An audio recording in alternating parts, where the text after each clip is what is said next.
8-9টা group আছে ওখানে বিভিন্ন নামে নামে তারা চাঁদা তোলে। কারণ বাজার একটা জায়গা, ব্যবসা প্রতিষ্ঠান, খুব আমাদের কাছে বাজারের একটা বড় জায়গা। ওখানে সাধারণত ওদের দখল বাণিজ্য এবং চাঁদাবাজি কেন্দ্র করে এই হত্যাকাণ্ড সংঘটিত হয়েছে। গত 7 জানুয়ারি 2026 রাত অনুমান 20টা 30 ঘটিকার সময় তেজগাঁও থানাধীন পশ্চিম তেস্তুরি বাজার হোটেলের সুপারস্টারের গলিতে অজ্ঞাতনামা দুর্বৃত্তর হত্যার উদ্দেশ্যে বাংলাদেশ জাতীয়তাবাদী স্বেচ্ছাসেবক দল ঢাকা উত্তরের সাবেক সাধারণ সম্পাদক মোহাম্মদ আজিজুর রহমান মুসাব্বিরকে গুলি করে। এই ঘটনায় মুসাব্বির সহ 2 জন গুলিবিদ্ধ হয়। আহত 2 জনকে স্থানীয় একটি হাসপাতালে প্রেরণ করা হলে কর্তব্যরত চিকিৎসক মোহাম্মদ আজিজুর রহমান মুসাব্বিরকে মৃত ঘোষণা করেন এবং সুফিয়ান ব্যাপারী মাসুম নামে অপর ব্যক্তিকে উন্নত চিকিৎসার জন্য ঢাকা মেডিকেল কলেজ হাসপাতালে প্রেরণ করে। এই ঘটনা নিহতের স্ত্রী বাদী হয়ে তেজগাঁ থানায় একটি মামলা দায়ের করেন। পরবর্তীতে এই মামলাটি নিবিড় ও সুষ্ঠু তদন্তের জন্য ডিবিডিএমপির নিকট হস্তান্তর করা হয়। এই ঘটনার পরপরই ঢাকা মহানগর গোয়েন্দা পুলিশ ঘটনার প্রকৃত রহস্য উদ্ঘাটন, ঘটনার সহিত জড়িত ব্যক্তিদের গ্রেপ্তার, ঘটনায় ব্যবহৃত অস্ত্রগুলি এবং মোটরসাইকেল উদ্ধার জন্য ডিবির একাধিক টিম দেশের বিভিন্ন অঞ্চলে অভিযান পরিচালনা করে। পরবর্তীতে চাঞ্চল্যকের মামলা সুষ্ঠু তদন্তের শুরু থেকে আমরা অত্যন্ত গুরুত্ব দিয়ে তদন্ত করছি।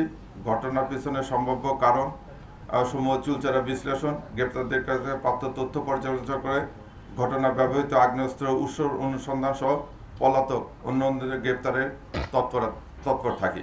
এরই ধারাবাহিকতায় শুক্রবার 23 জানুয়ারি নরসিংদী জেলার মাধবদী পৌরসভা মনোহরদী থানা এলাকায় জনক শাহজাহান খলিফা ভাড়াটিয়ার বসতবাড়ি হতে মুসাব্বির হত্যাকাণ্ডে ব্যবহৃত 2টি বিদেশি পিস্তল, 2টি ম্যাগাজিন, 12 রাউন্ড গুলি সহ হত্যাকাণ্ডে অংশগ্রহণকারী অন্যতম শুটার রহিমকে গ্রেপ্তার করা হয়।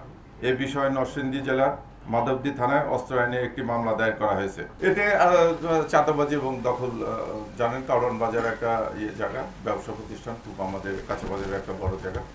ওখানে সাধারণত ওদের দখল বাণিজ্য এবং চাঁদাবাজি কেন্দ্র করে এই হত্যাকাণ্ড সংঘটিত হয়েছে বলে আমরা প্রাথমিক তথ্য পেয়েছি। চাঁদাবাজদের আসলে কোনো দল নাই। আমরা প্রাথমিকভাবে করে দেখছি প্রায় 8-9টা গ্রুপ আছে ওখানে বিভিন্ন নামে তারা চাঁদা তোলে। এখন এই সিন্ডিকেটটা ভেঙে দেওয়াতে আমরা চেষ্টা করতেছি। আমরা অচিরে এটা নিয়ে অপারেশনও করবো। হ্যাঁ, দিল্লি পৌরবে বিনাশ এরকম একটা নাম আসছে, আপনারাও কয়েকটা মিডিয়া এটা নিয়ে করেছেন।